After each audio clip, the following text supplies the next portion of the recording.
gagamitin muna natin, dapat ito yan sa harapan nyo muna. Yan sa harapan nyo. Sa ketchup na kayo. Ganito maglagay ng ketchup para mas madali. Ganyan Okay, so sino yung may mga pickles? Buhos. Yung pickles.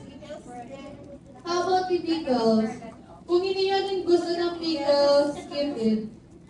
Yes. Parang nostalgia. Parang ganito Ay, paano ba ito? Parang, ano ba yun na shape? Triangle. This one, parang triangle siya.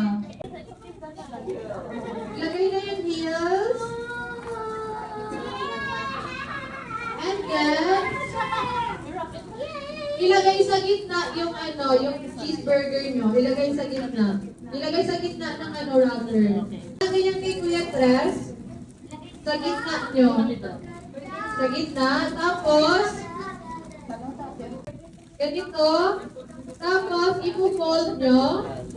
Ipo-fold nyo dyan. Tapos, hawakan nyo dito sa gitna. Hawakan nyo dito sa gitna. And then, flip it. I-flip nyo na ganyan.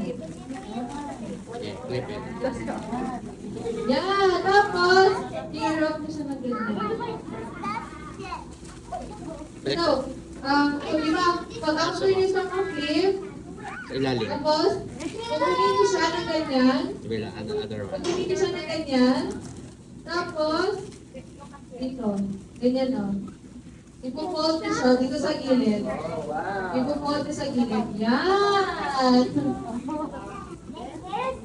Yes! Wow! Meron kayo. Bring paper na kasi meron kami dito. And then yung picture na lang, and then, what pala? Glue. Or paste.